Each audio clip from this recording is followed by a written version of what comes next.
iHeartRadio Broadway, driven by Mercedes-Benz. The best or nothing. Hi, I'm S.J. Arniger for iHeartRadio Broadway. Today, I'm joined by musical theater royalty, the one, the only, Maury Yeston. We talk about his brand new album, Maury Sings Yeston, the Demos, out now through PS Classics. So, Maury Yeston, thank you so much for joining iHeartRadio Broadway today. I truly appreciate you taking the time so we can talk about a whole bunch of stuff. So, welcome to iHeartRadio Broadway. Thank you very much. I appreciate it, and iHeartRadio. So there you go. So, I just mentioned it to you. I want to say that this interview is a little bit of a full circle moment for me. My very first internship back in 2001, God help us, was with your agent, Sarah Douglas. And at Douglas and Compliment. Yep. Yes. And so now to be interviewing you as the director of iHeartRadio Broadway, this is a very lovely full circle moment. From intern to the boss. That's fantastic. Exactly. So we're here to talk about your new album. It's called Maury Sings Yeston, the Demos. It is a beautiful, beautiful album. It's 40 songs of some of your most well-known shows like Nine and Titanic, but then there's some other wonderful things on this album. So my question is, how did that album come to be? That's a really easy answer. First of all, the question is, how do these demos come to be? And the answer to that is from the minute I started writing, even when I was just a kid in the BMI Music Theater Workshop in the early 1970s, I'm sitting here and Ed Kleban's sitting over there and Alan Menken is sitting over here and Carol Hall is there. And whenever I would write something, I would record it on my home tape recorder. So one of the things about that is that in those days, I was writing Nine. And so I was writing The Germans at the Spa and The Bells of St. Sebastian. All of these things are very choral. And anybody who knows my stuff knows my piano accompaniments are really virtually orchestral. And so it's very helpful to not be singing and playing while you hear your work because you hear it as an audience. And so my usual modus operandi was I would record it on my home tape recorder, and I had it was a TAC tape recorder. It was the kind that the Beatles used because it had 4 tracks, and you could double those tracks and make a chorus out of yourself.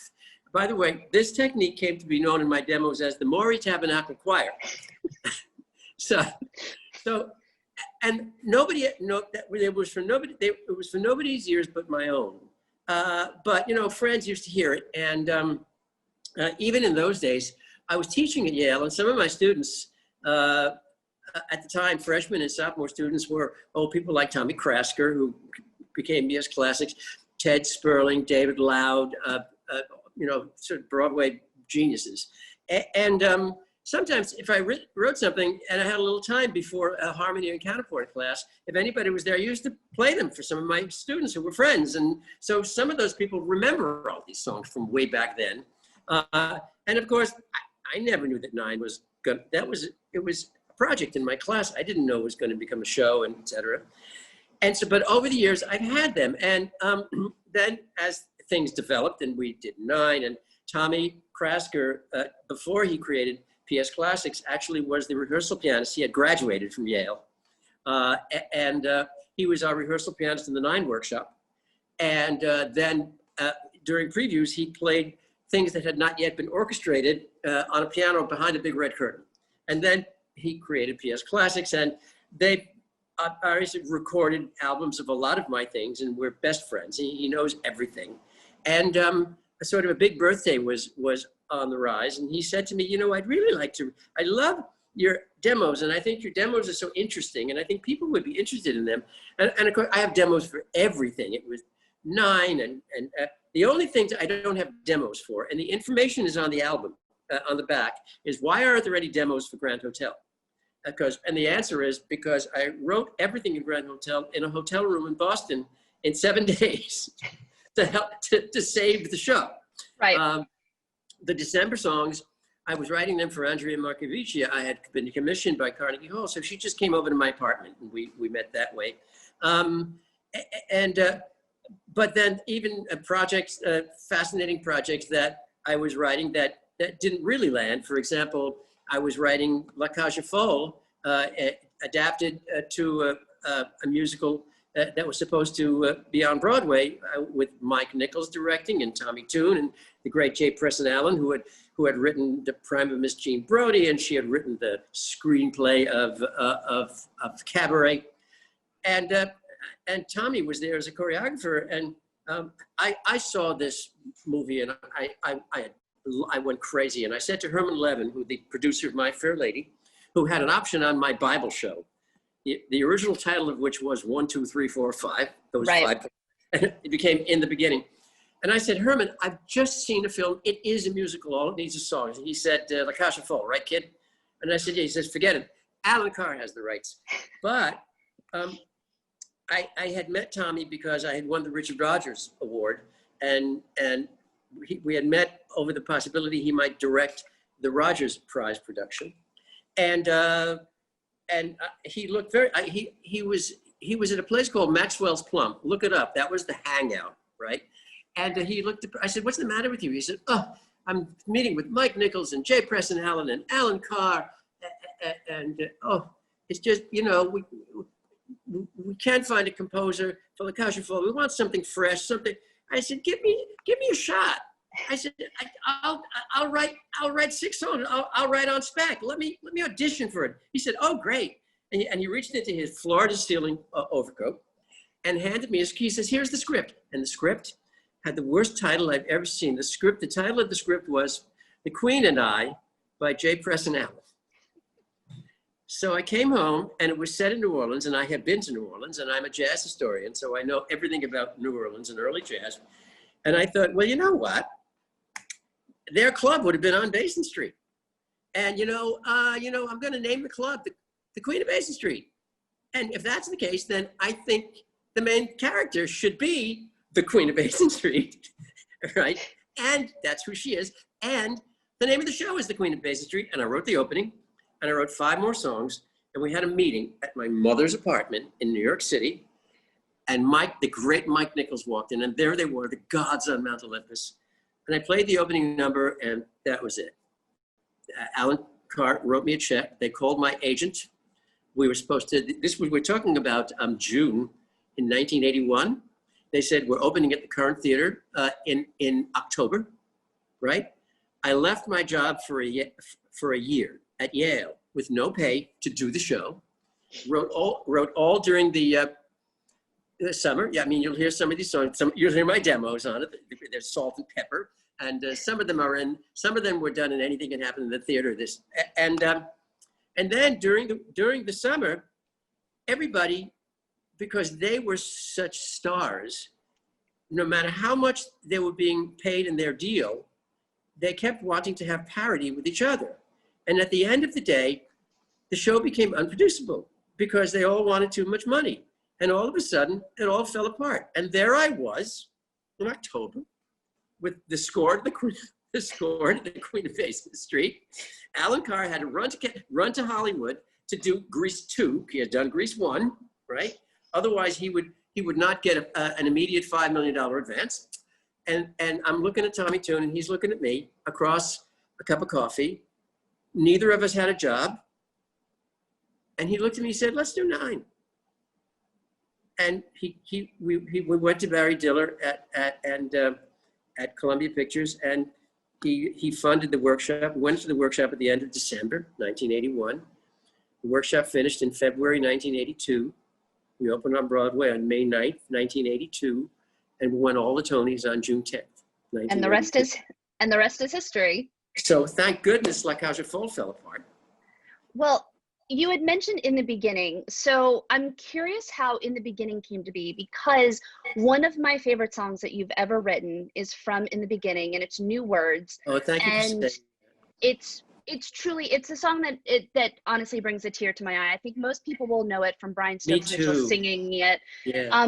How did that show come to be? It's Stephen Sondheim's favorite song too. I hear from him from time to time. He's so generous, and he then he analyzes it. And he said, he literally wrote to me, he thinks one of the best lines ever written in a lyric is, "It gets harder." Mm-hmm. That song. Well, this is very easy. I was a kid in the BMI Music Theater Workshop. Lehman Engel was teaching. And what you do after your first year is you start doing your own project. And I figured, well, I don't want to have to pay any rights. And I had my early education was at a Jewish parochial school, a yeshiva. And I hated it so much. And they made me feel so guilty about everything. I said, I'm just going to rewrite the Bible in a way that it doesn't make me feel guilty. So I invented a family of people, just like you and me, who live next door to all the Bible stars. We never see them. But whatever happens to them happens to us. And it isn't our fault. So there's this flood, and then we become slaves, and all that stuff. And so I was writing that. And while I was writing that, Lehman got very, very upset because I guess neither I, nor Alan Menken, nor Ed Kleban, I'm wondering if Howard Ashman was there at the time. But anyway, he was frustrated because we weren't writing enough every week. And he said, you're not writing enough every week. And so I'm going to give you an assignment, right? Because your projects aren't causing you to write. So I want everybody to come in next week and this is my assignment. I want you to write a song that begins by describing an inanimate object and then take it somewhere. So my son, Jake, was probably about one-ish, and it was daylight savings time, right? And so I was driving home very late on the Connecticut Turnpike because I was teaching at Yale. I lived in Connecticut. And I was thinking, what's interesting about that is he's just starting to talk, but since he hasn't been up at night because he goes to bed early, he doesn't know any night words. And as I'm thinking this, the moon came out. And I went, oh, that's an inanimate object. And I thought, oh, and then I got the idea, and I just pulled over to the side of the road at Connecticut Turnpike. I'm glad I didn't get killed. And I basically wrote out the lyric. And then that week I completed the song. Well, I came into workshop the next week, and everybody played a song, and I didn't. And I didn't because I was embarrassed, and I thought they're just going to think this is a mushy personal song for me and my little boy, and it's not the assignment. That's not where it came from, even though it kind of is. And so at the end of the workshop, Lehman went to go to the gents' room, and Alan said, why didn't you write a song? I said, well, I did write a song, Alan, but I didn't want to play it because even though it does start with an object and takes it someplace, they're going to think it's a mushy song that I wrote for Jake. And he said, well, play it for me. So I played him the song. We were the last ones left in the room. And when I finished playing the song, he had tears running down his eyes. And Lehman came back. And Alan said, Lehman, you have to hear this song. And I played it for Lehman. And, it ultimately becomes the song that Cain sings to his son in the show. Mm-hmm. But it is a song. Every time I have a friend who has a child, when my brother had his first child, a son, I sent that song to him with Brian Stokes Mitchell singing it. And I think it's just one of the most perfect musical theater songs that has ever been written. I would say that even without you sitting here, it is truly just. For you to say. Well, when something gets given to you as a gift, but that song, so much of it is was given it to me as a gift, but at the same time, it's the craft, and every time you write something, that's how you learn your craft. You don't use your craft you learn to write by writing. Mm-hmm. It keeps your pencil sharp, and writing that song was a labor of love. I wasn't thinking for a minute about Jake or about my son or about my emotions. I was thinking just like a writer, I guess, in terms of how do you write? What's the process? What do we do? Right. Is this right? Where does it go? Where is there a bridge? All of those things, and kind of interaction with the song. And every once in a while, you get very lucky. You get a good idea, and you're able to execute it. Unusual Way is also that kind of song. Yes, very much so. People just record it. It's very special to them. Touches them in some way. But that's the story of the song. And thank you very much. It's very kind of you to say those nice things about it. Well, and speaking of writing, I want to talk about in the digital booklet for the album, you have a beautiful liner note for the whole entire album. In the last paragraph, I want to touch on, and I'm going to read it, and pardon me for reading off screen, but it says, when Tommy suggested we collect what I sentimentally call the lost demos and release them, I was a bit leery about why anyone would want to hear them. Bad notes, wrong tempi, warts and all, but the teacher in me impelled me to put it all out there. I spent a lifetime teaching some of the most brilliant practitioners of the craft of musical theater composition when they were young with the same watchword as a core principle. The art of writing is the art of rewriting. I hope these drafts will inspire every new writer to persist. Persist. I That's think it. that is just to leave this album with the art of passing it on to the next generation, I think is such a Right. beautiful touch point for this album. And it's one of the things I want to touch on as well, because I know so many composers and composing teams that were about to have their debut in New York City or regional theater, and then COVID hit. So I'm curious what your advice would be to these composers, composing teams that kind of have to sit back now and take a step back and say, I don't really know when this is going to happen for me again. You have asked the right person the right question. Everything in my life that seemed to have been a reversal of fortune in some way, in some kind, and I just told you a story about one. I was going to write, I don't know if I ever would have gotten 9 on the stage, except for the fact that La Cage aux Folles fell through. Right. Everything that you think is happening to you that is a misfortune, that is a step backwards, is, I promise you, an opportunity. It becomes an opportunity. All you have to do is just straight ahead, like a rock in water, just keep doing what you're doing. You're a writer, you're a person, your life intersects with your writing and your art. Sometimes you have a chance to do, sometimes the world, something strange happens in the world, but it's all, I promise you, you will be at a time in your life and you will look backwards and you will say, but if not for that, this and that for this. It's an opportunity as long as you persist. If you listen to Maury sings Yeston, you'll hear a lot of songs that you'll recognize, except they're not quite exactly what you remember them as when you hear it in the show, because for one reason or another, they changed, they altered in some way. They either got better or more appropriate. And a couple of examples were, they're my favorites. Oh, when we were writing Titanic, I mean, you know, Peter Stone and I, we knew, you know, we were very interested in why did it happen, you know? And so I said, you know, who would you be if you were so he said, well, I might be. I said, well, I know I'd be the architect because I'm the writer, right? And so we realized that, you know, it was going too fast, and no response from the SOS, and they didn't see the iceberg. And so we honed in on these 3 people. One of them was the stoker, Mr. Barrett. I invented him. He comes from coal country and D.H. Lawrence Company, and he would know that stoking, and they're going too fast. And the telegrapher, he would know that he sent out the SOS, but until the Titanic sank, all telegraphers at sea would go to bed at night. They wouldn't be there 24 hours. Since that time, but they've always had 2.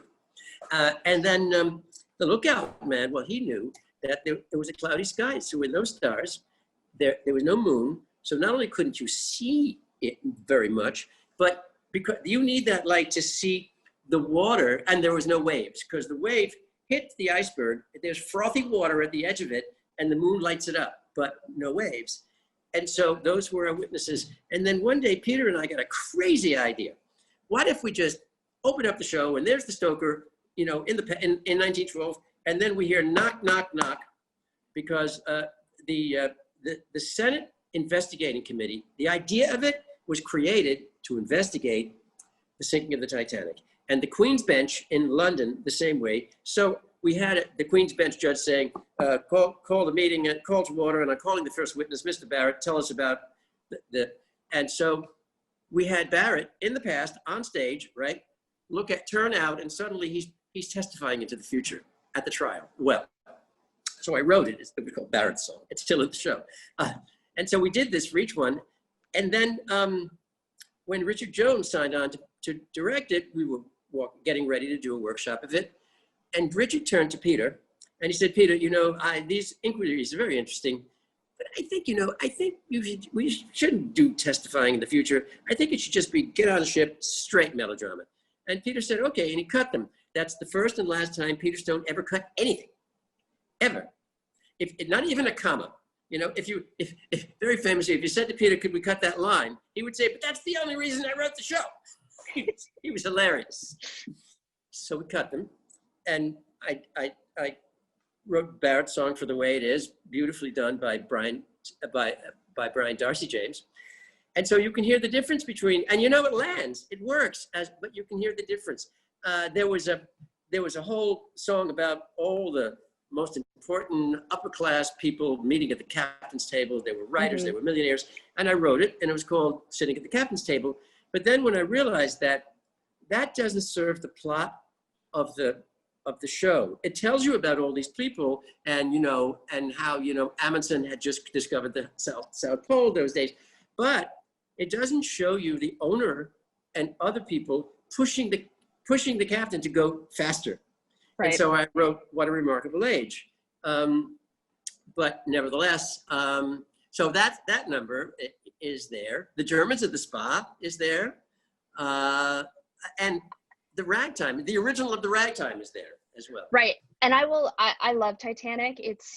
I have such a fond memory of seeing that musical with my mother. So listening to you sing the demos from Titanic is I think such a thrilling addition to this album.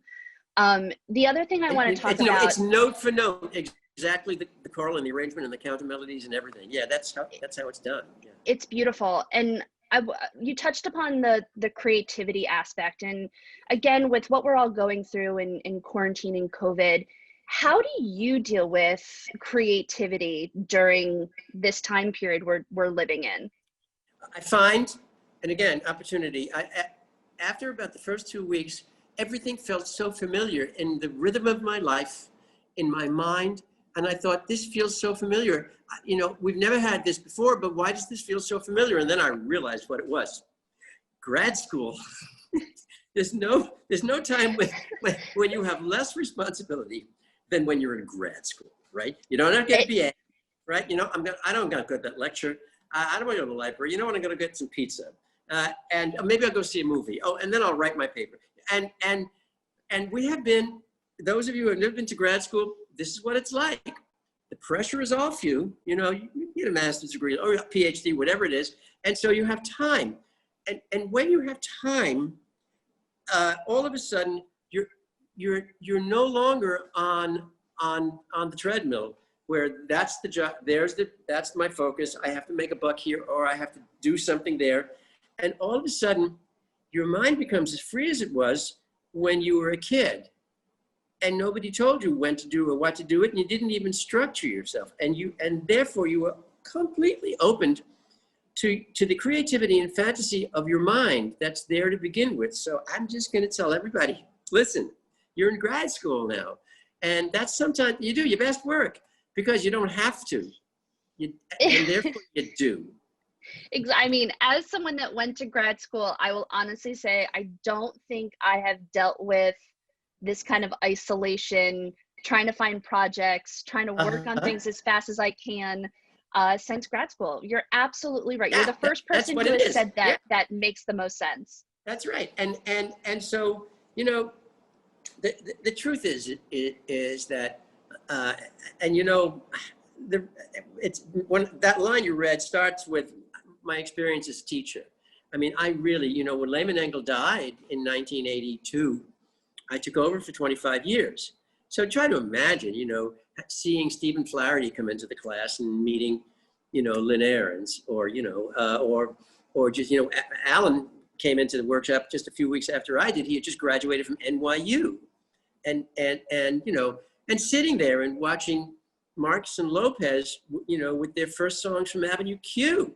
Right. And, you know, I'm sitting there and I'm looking for people with puppets. And I said to myself, anybody going to pay $350 for a Broadway ticket for puppets? And then they sang Fine, Fine Line. Uh-huh. You know? And then Bobby met Kristen, you know, and there's Frozen. You know, I remember the early songs from Kid and Yorkie from it was a show called Feeling Electric, which they later called something else, as you know, and won a Pulitzer Prize. So, you know, Ned Rorem, a wonderful American composer, has a famous diary, and he wrote this line in his diary. He wrote, artists exult in their own self-discovery, but teachers exult in the self-discovery of others. So that line means a great deal to me. I actually remember an ex-student of mine, the night I won the Tony for 9, sent me a telegram. And the telegram said, "Those who teach can." So I want to say one more time, Maury Sings Yeston, the demos. It's available now from PS Classics. You can get it on all streaming devices and digitally. PS Classics is going to announce that the 2-part CD will be released later in the year. Before you can stream it now and get the CD in December. Perfect. Before I let you go, what's next for you? I know we're talking about this brand new album, but what's next on the horizon for you? Well, we're moving ahead with producers with a show called The Lady Eve, which is based on a classic Preston Sturges film, The Lady Eve. Very exciting about that. And while I'm doing that, we're sort of in our final stages of rewrites, and we're going to go and do another reading. And right now, what's on my plate is, maybe my favorite project of all time. I'm writing a musical about the story of the building of the Brooklyn Bridge. Amazing. So inspiring. It's such an iconic thing, and it's so American. They built it they started in 1868, 3 years after the Civil War. You have this entire country that's divided. And here's this bridge that takes these 2 cities, Brooklyn and New York, and makes them one. Mm-hmm. And at a time when we had to take the North and the South and bring it back, and the East and the West, and make the Transcontinental Railroad and overcome. And Susan B. Anthony was in Brooklyn Heights at the time, at the church, pushing for women to be included in the right to vote, along with Black people they were fighting for that yet. And, everything that was going on then, all of these disparate, all of these seemingly opposite groups at odds with each other, were exactly what we're experiencing now. And so, when I write a show, I want to know, why am I here in this theater? Why does this matter to me? What does this have to do with my life? And I know that if I put the story of the Brooklyn Bridge on stage, when I come out of it and I can see everything that was overcome and differences all over the country and society in order to make that bridge, when I walk out of the theater onto the streets of New York, onto the streets of Black Lives Matter and God knows what else, I know that if we can build that bridge, we can bridge anything. I can't wait to hear it, to see it. It sounds absolutely amazing. As a fan of the Brooklyn Bridge and of you, I know it's probably going to be absolutely fantastic. I hope so. I'm about to do the demos. Amazing. Yeah. Maury Yeston, thank you so much for joining us again. The Maury Sings Yeston, the demos is available now on streaming and all digital devices. 2-part CD is out in December with PS Classics. I promise you, you will not be disappointed. It is absolutely fantastic. So Maury, thank you again for joining iHeartRadio Broadway today. Yeah, good to see you again. Bye-bye. You too. iHeartRadio Broadway, driven by Mercedes-Benz. The best or nothing.